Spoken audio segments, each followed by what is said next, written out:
هاي، فيلمنا النهاردة درامي وفي شوية إثارة وأكشن هيعجبوك، فحضر فشارك وتعالى معايا. بس قبل ما نبدأ في الفيلم انزل بسرعة اعمل لايك للفيديو، سبسكرايب للقناة عشان يوصلك كل جديد مع رولا المهدي. بيبدأ الفيلم سنة 1973 في مدينة سانتياغو عاصمة دولة تشيلي. بتكون الأوضاع سيئة جدا عشان في حرب أهلية بين الشعب، وتسببت في انقسامهم لحزب مؤيد للرئيس وحزب تاني معارض، والحزب المعارض بيكون عاوز الجيش يكون هو المسؤول عن البلد. وبنيجي بعدها لمضيفة طيران ألمانية اسمها لينا، بتكون راكبة طيارة وفي طريقها لمدينة سانتياغو عشان تقضي الأجازة بتاعتها هناك. ولما بتوصل بتركب العربية مع زمايلها عشان تروح الفندق اللي هتقعد فيه. فجأة هناك بتشوف حبيبها دانيال وهو واقف في مظاهرة لدعم الرئيس، بيكون بيوزع منشورات على الناس. فبتنزل لينا من العربية عشان تروح له، وبيتصدم دانيال أول ما بيشوفها لأن هي كانت عايشة في ألمانيا وبقاله سنتين ما يعرفش عنها حاجة. وبعدها بيروحوا هما الاتنين اجتماع للحزب الوطني، وبنعرف ان دانيال واحد من اعضاء الحزب. فبيطلع يتكلم مع الناس وبيقول لهم ان الجنرال ستيفن قائد الجيش عاوز يعمل انقلاب على الرئيس عشان يتولى الحكم ويفسد البلد، عشان كده لازم يدافعوا عن بلدهم ويقفوا ضد الظلم والاستبداد. فبيقتنع كل الموجودين وبيقرروا يعملوا ثورة وبيطلبوا بإقالة الجنرال من منصبه. وتاني يوم بيقعد دانيال يفطر هو وحبيبته لينا، وفجأة بيجيله مكالمة من رئيس الحزب بيقوله ان الجنرال ستيفن عمل انقلاب عسكري وشال الرئيس الحالي وبيقبض على كل أعضاء الحزب ومؤيدين الرئيس. فبيتوتر دانيال هنا وبيحكي لينا على اللي حصل، وبيقول لها ان هم لازم يهربوا بسرعة لان الجيش هيقبض عليه في اي لحظة. ولما بيخرجوا من البيت بيتفاجئوا ان في فوضى في الشارع والجيش بيقبض على كل مؤيدين الرئيس. فبيحاولوا يهربوا بسرعة من المكان، ولكن فجأة بيلاقوا الناس بتجري في الشارع والجنود بيضربوهم بعنف. فبيصور دانيال كل اللي حصل عشان يفضح الجيش، ولكن لسوء الحظ بيشوفوا واحد من الضباط وبيقبض عليهم هما الاتنين. وبالليل بياخدهم الجنود لملعب كبير جدا، وبتيجي هليكوبتر وبيخرج منها ستيفن قائد الجيش، وبيكون معاه شخص ملثم من الحزب الوطني. فبيعدي الشخص ده على كل الموجودين، فبيعرف ستيفن الأشخاص اللي كانوا موجودين في المظاهرات. ولما بيوصل لدانيال بيقول ان هو كان بيوزع منشورات على الناس، فبيأمر ستيفن رجالته انهم يعتقلوا دانيال. فبتتصدم لينا هنا من اللي بيحصل وبتكون مش عارفة هتتصرف ازاي، لان الجنود بيقتلوا اي شخص بيعترض على قراراتهم.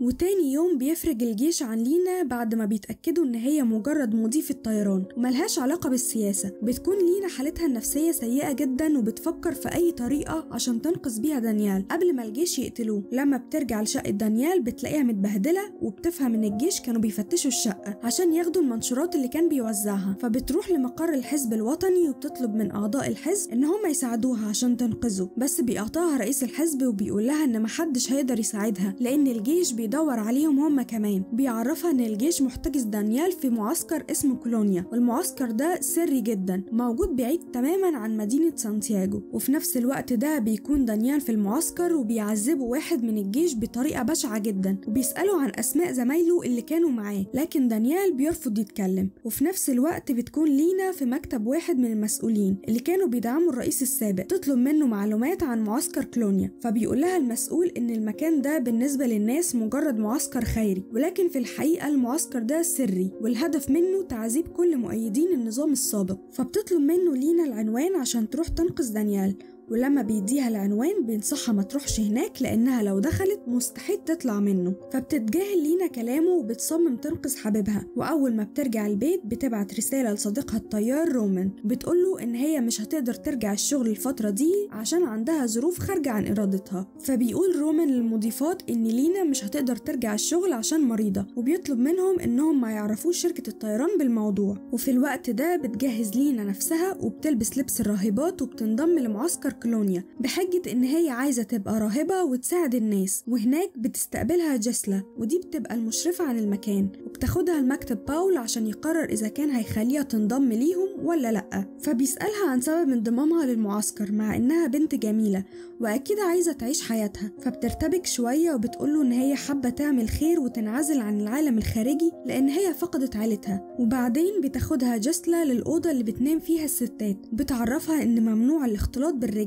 اللي في المعسكر وان دي جريمة هتتعاقب عليها لو عملتها. وبالليل بيجي زمايلها اللي معاها في المعسكر وبتتعرف على واحدة اسمها دورو، وبتقول لها ان هي هتتجوز قريب هي وحبيبها ديتر. فبتسألها لينا ازاي هتتجوز ومفيش اختلاط بين الرجالة والستات هنا، وقبل ما ترد عليها بتيجي المشرفة جسلا وبتقاطع كلامهم وبتديهم حبوب منومة عشان محدش فيهم يطلع بره الأوضة ويعرف ايه اللي بيحصل في المعسكر. ولما بيجي الدور على لينا بتكون مترددة وخايفة تاخد الحباية، لكن بتضطر تاخدها عشان محدش يشك فيها. وتاني يوم بتروح تشتغل في المزرعة مع زمايلها، وفجأة بتقع على الأرض من التعب، فبتيجي جسلا بتضربها بالكرباج وبتهددها ان هي هتعذبها لو ما قامتش وكملت شغلها. في الوقت ده بيتنقل دانيال للمستشفى وبتكون حالته الصحية وحشة جدا بسبب التعذيب اللي اتعرض له. وفجأة بيشوف واحد معاق ذهنيا في المستشفى وبتجيله فكرة انه يعمل نفسه معاق زيه عشان محدش يعذبه.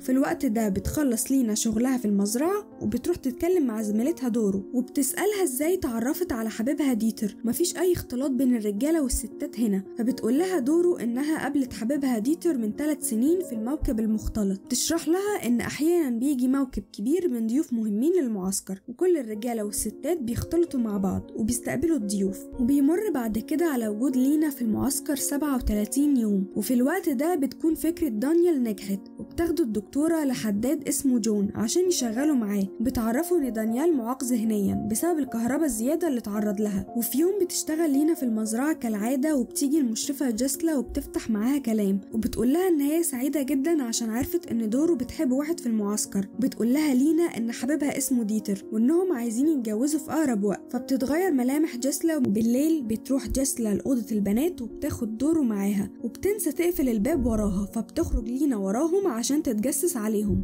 وبتوصل للأوضة بتاعة باولو رئيس المعسكر، بتلاقيه مقعد دورو وسط الرجالة اللي بيشتغلوا معاه وبيقول لهم ان دورو لازم تتعاقب لان هي ما نفذتش قوانين المعسكر وعملت جريمة كبيرة وهي انها حبت ديتر في السر. وبينادي على ديتر حبيبها وبيأمره يضربها، فبيتردد ديتر كده في البداية ولكن بيضطر يضربها عشان ما يتعاقبش هو كمان. وبعد ما بيخلص بيأمر باولو رجالته يضربوا دورو. بتكون لينا واقفة في الشباك وبتتفاجئ ان دانيال موجود مع الرجالة اللي في الأوضة، فبيشوفها واحد من الموجودين وبيأمر باولو رجالته ان هم يقبضوا عليها، ولكن بتقدر لينا تهرب منهم وترجع الأوضة بسرعة. ولما بيروح باولو لأوضة البنات بيبقى مش عارف مين فيهم اللي كانت بتتجسس عليهم، فبيقرر يعاقب جسلا لان هي المسؤولة عن البنات. بيفضل يضرب فيها بعنف وبيهددها ان هو هيقتلها لو ده اتكرر تاني. وفي يوم تستعد كل الستات اللي في المعسكر وبيختلطوا مع الرجالة عشان يستقبلوا موكب الجنرال ستيفن قائد الجيش. ولما بيوصل للموكب بتشوف لينا حبيبها دانيال وهو بيكون بيعمل حركات غريبة وبتكون فاكراه اتجنن.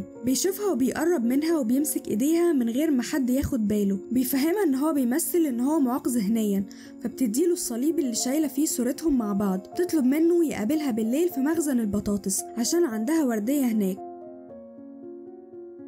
وفعلا بيروح دانيال يقابلها في المخزن وبيعتذر لها عشان ورطها في كل ده وان بسببه اتسجنت هنا. فبتفهمه ان هي ما اتقبضش عليها ولا حاجه وانها اتطوعت بنفسها عشان تنقذه. فبيشكرها على كل اللي عملته عشانه وبيقول لها ان هما مستحيل يهربوا من المعسكر ده لان باولو محوط المكان باسوار عاليه واسلاك شائكه ومكهربها، ده غير ان في حراسه على البوابه 24 ساعه. وفجاه وهما بيتكلموا بيلاحظ وجود باب سري تحت رجله بيوصل لنفق عميق وبينزل للنفق عشان يستكشفوا. بيلاقي ان اخر النفق ده بيوصل لأوضة التعذيب اللي كان محتجز فيها لفترة طويلة، فبيفقد اعصابه وبيكسر جهاز الكهرباء وبيكون منهار لانه افتكر اللي حصل له. وتاني يوم بيتكلم باول في الميكروفون وبيستدعي لينا لمكتبه، ولما بتوصل بيأمرها تراقب ممرضة اسمها أرسل عشان هو شاكك ان هي عملت علاقة مع حد، فبتضطر لينا ان هي توافق عشان ما يشكش فيها. وبعدين بيروح باول المستشفى وبيعمل تحاليل دم لدانيال عشان عاوز يعمل عليه اختبار لغاز سام هيستخدمه الجيش في الحرب، وطبعا الغاز ده هيسبب في موته. فبيخرج دانيال من المستشفى وهو مصدوم جدا وبيقع منه الصليب اللي اديتهوله لينا. بتلاقيه الممرضة أرسل بتشوف جواه صورته هو ولينا. وبالليل دانيال بيروح المخزن عشان يقابل لينا هناك، بيقول لها ان هو اكتشف ممر في النفق السري اللي تحت الارض هيخرجهم من المعسكر. بيعرفها ان هما لازم يهربوا النهارده باي شكل لان باول عايز يجرب عليه الغاز السام. وبعدها بيديها صور كل ادوات التعذيب اللي بيستخدمها باول في المعسكر. بيقول لها ان هو سرق كاميرا من الحداد اللي بيشتغل معاه وصور كل حاجة في النفق. وفجأة بيسمع صوت المشرفة جسلا، فبيضطر يدخل الباب السري واستخبى هناك لحد ما تمشي. تدخل جسلا ومعاها الممرضة أرسل، وبتكون أرسل جاية عشان تساعد لينا في تقشير البطاطس. ولما بتمشي جسلا بيتكلموا هما الاتنين مع بعض، وبتقول لها أرسل إن هي عارفة بعلاقتها بدانيال وشافت صورتهم اللي كانت في الصليب.